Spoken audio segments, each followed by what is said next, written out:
Here's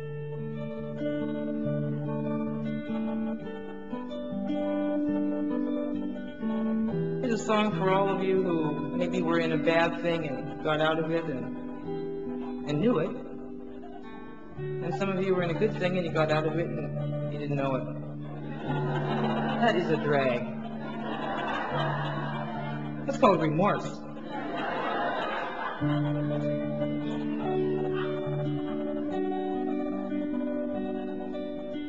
And totally, this is a song for anybody who's in a good thing and does know it.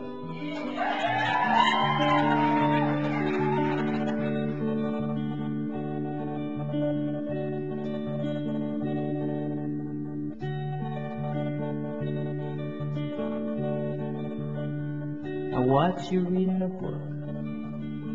I get to thinking our love's a polished stone. You give me a long, drawn look.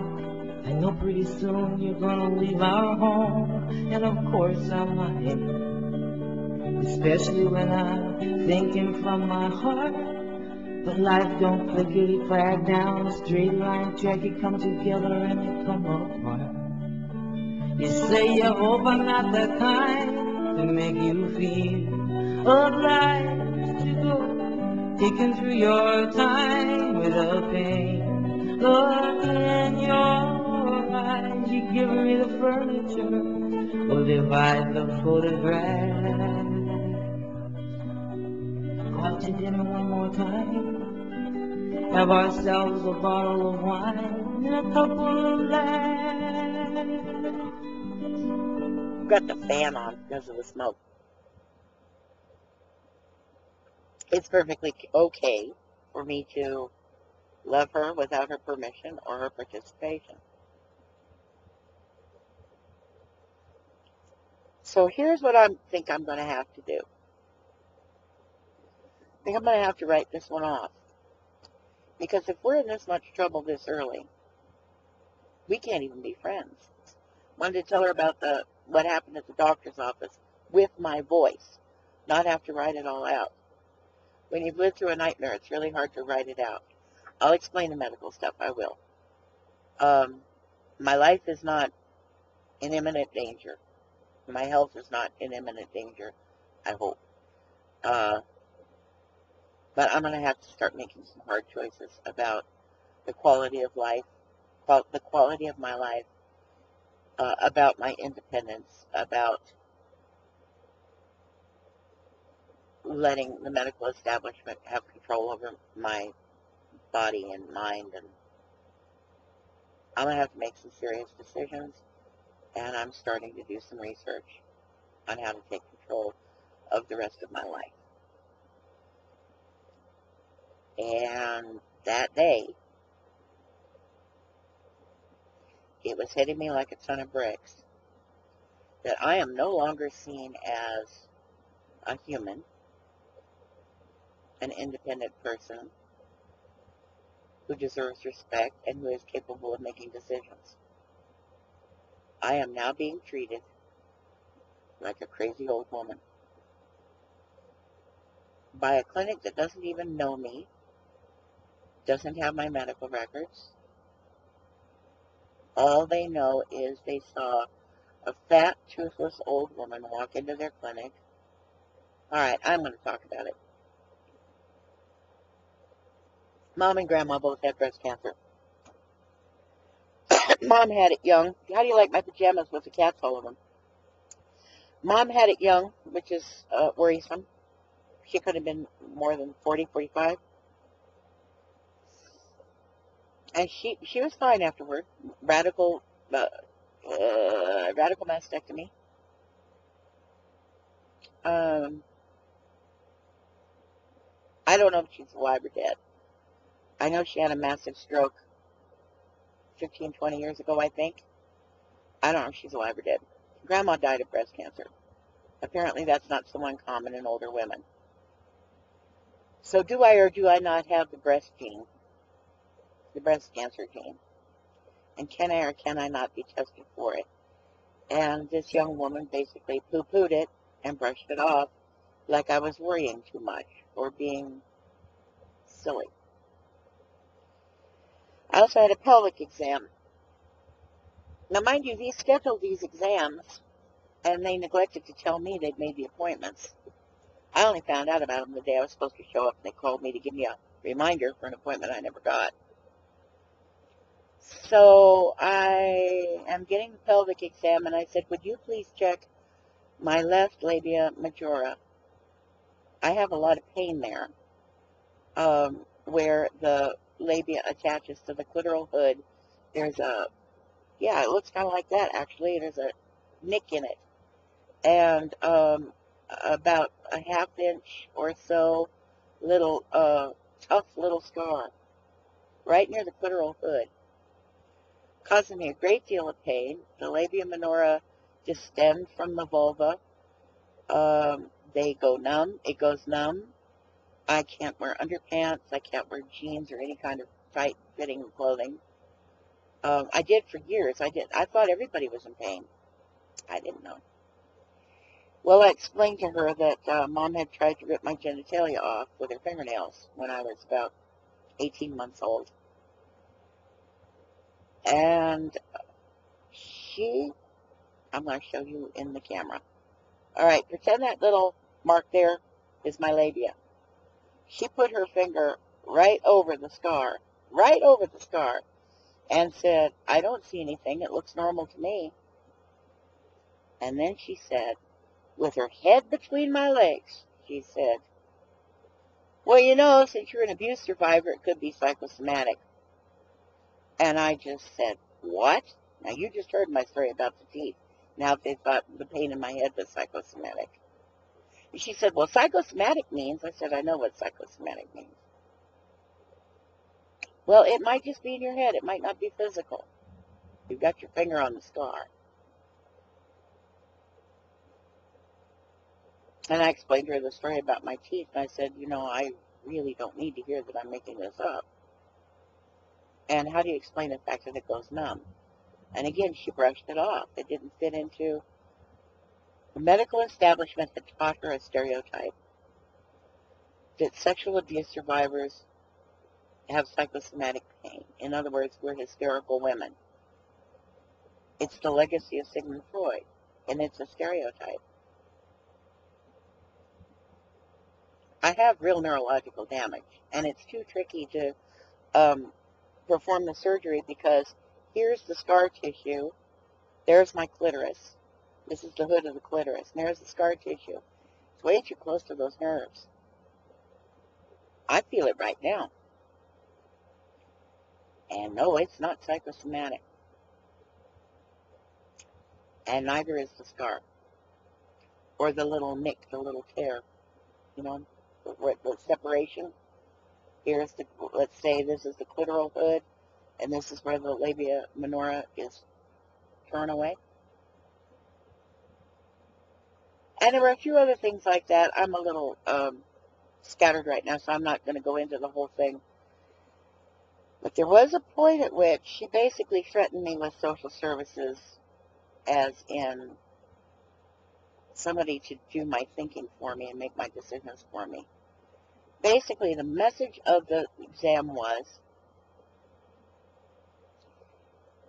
if you continue to advocate on your own behalf as a medical consumer and not let us make all those decisions about your body and your mind for you, we're going to call in a social worker, and you'll end up living in senior housing or a group home where all your decisions, including whether you have SpaghettiOs or meatloaf for lunch, are made for you.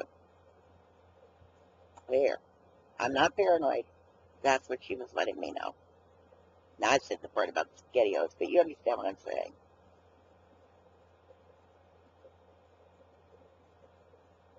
I was terrified. Now, I sucked it up.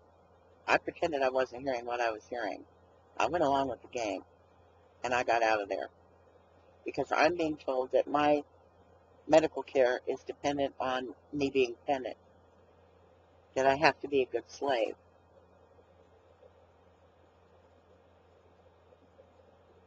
So I thought Em and I had an appointment that evening, and I was very much looking forward to it. And I sat here and I waited for her to show, and a couple hours went by. It's not healthy. I thought, by sheer force of will and the fact that I really seriously and honestly believe that the most important function I have as a human being is love. And I sincerely believe that with mutual effort, that's a very healing and transformative thing.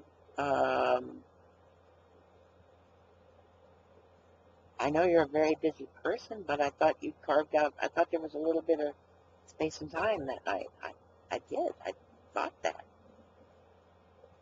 Nobody told me any different. So I'm not going to beat myself up over this because why?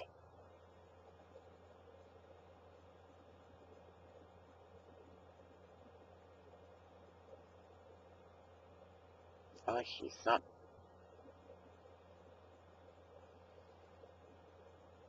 I have some speculations about why this is happening. And I really don't think it has to do with me.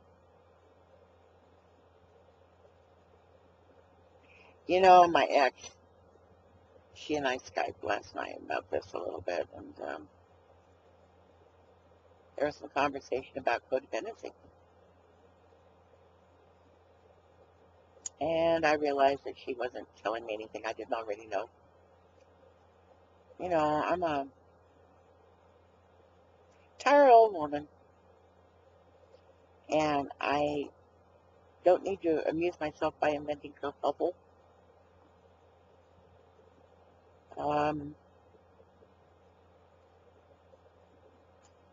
My grief is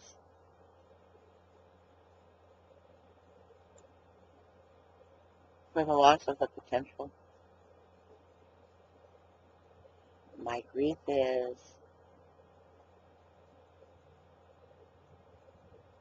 that I have something really valuable to share,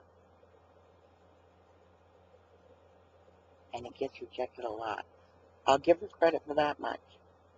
Because she sees these videos of my teeth.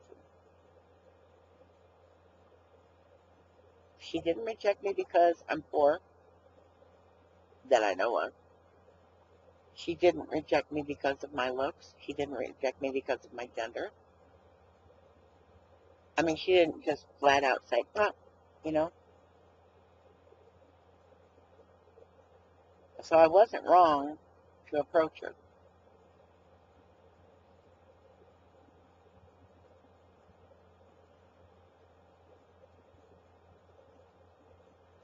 I don't know how this will resolve itself.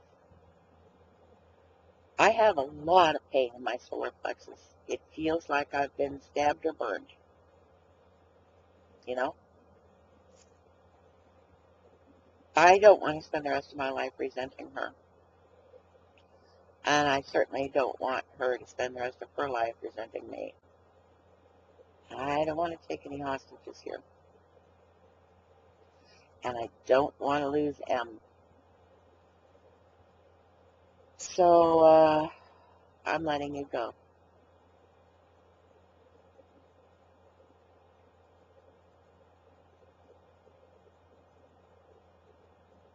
If I can help you heal any hurt that you feel I caused, let me know.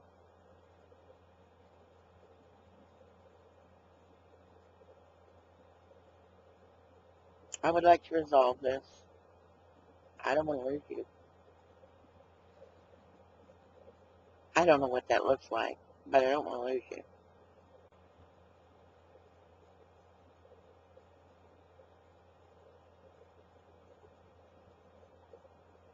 She's something, man.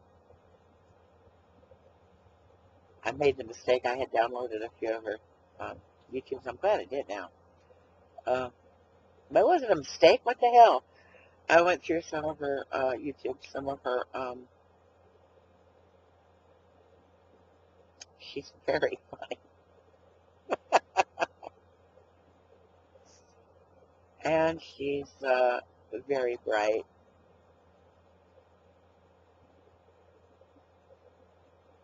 And she can be just gorgeous.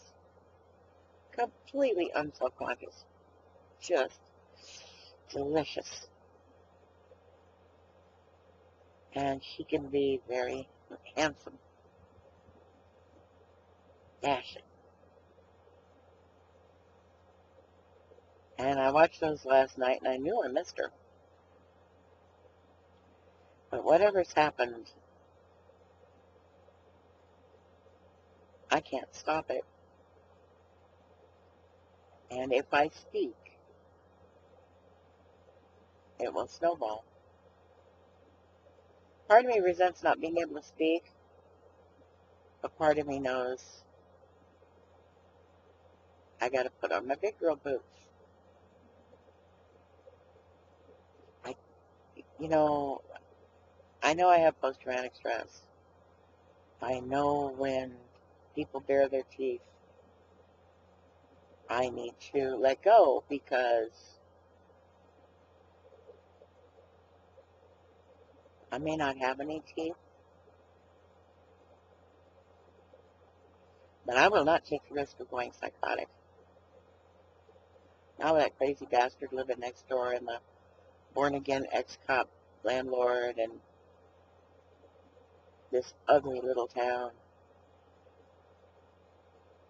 I'm not going to give them the satisfaction of me losing control.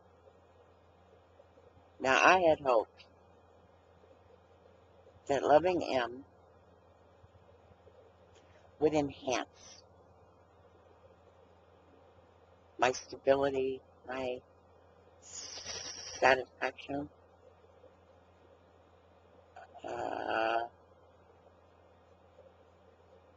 my sense of usefulness and productivity in the universe. Mm-mm. It's a big blow to my ego and my self-esteem. I'm going to need to be real gentle with myself right now so that I don't feel like nothing I have to offer is any good or of any value to other people. I really need not to do that to myself. I learned it from Mom. You're no damn good. You're not worth the lead to shoot you with. I wish you'd never been born. I learned that from Mom. So I need to be real gentle with myself and real kind and devote that loving toward me and toward the people who've been supportive. See, loving M is a nucleus from which I can expand. I was already doing that before I stumbled on her. I was making a commitment to do some ethical stuff on YouTube. Try not to get involved in the troll wars and the flame wars. Working to be conscious that when people did good videos, I really need to give them good feedback because I know what it's like to work in isolation and not know if what you're doing is impacting other people. And my gosh, the gratitude people have expressed to me, the kindness, just because I told them they were doing a good job. Now, mind you, that wasn't my motive. My motive was to do the ripple effect. I'll put a link to that too if I can find it. Oh, you got to see these videos. Aint Life A Brook and the life jacket video. Right. Okay, this is really long. I'm okay. Hey, if any of y'all want to check in with me, I'm on Skype, and I would love to talk to some live human beings. So, shoot me a private message and let me know when you might be available for a Skype appointment. I would love to take this kind of burny, achy thing in my chest and expand it and warm it again. It's just fear and grief. So if anybody has any energy for, I don't want to lick my wounds. I don't want to do any of that stuff. I want to hear about your life and, what's up. And form my connections with people. And because it occurs to me, I really don't have anybody to talk to tonight. My ex is gone. She's out gallivanting. My other friend in California is like, well, Kate, Kate's always doing this, that, and the other, and it's like trying to walk on a cloud to be around Kate because she's so busy. And you talk about somebody who's up to her ass in alligators. Good Lord. That's a strong woman. In fact, Kate has modeled for me this idea of giving people positive feedback and trying to create safe space so that folks know that they can give themselves permission to be genuine. She's really good at that. I'm not. But I'm giving it my best shot.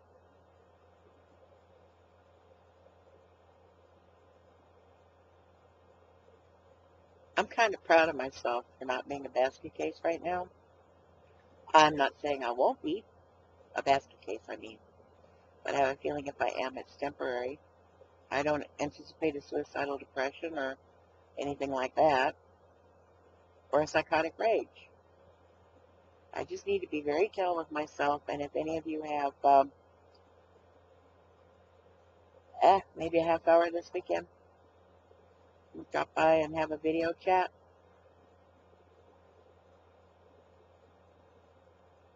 You don't have to love me, but it would be nice to check in and see how your life is going. Ain't life a brook is when I get to feeling like a polished stone. I get me a long, drawn look. It's kind of a drag to find yourself alone, and sometimes I mind, especially when I'm waiting on your heart. But life don't clickety clack down a straight line track. It come together and it come apart. 'Cause I know you're not the kind to make me feel obliged to go digging through my time with a pain. Look in my eyes, I sold the furniture, I put away the photographs. Went out to dinner one last time, had myself a bottle of wine and a couple of laughs. But wasn't it fun?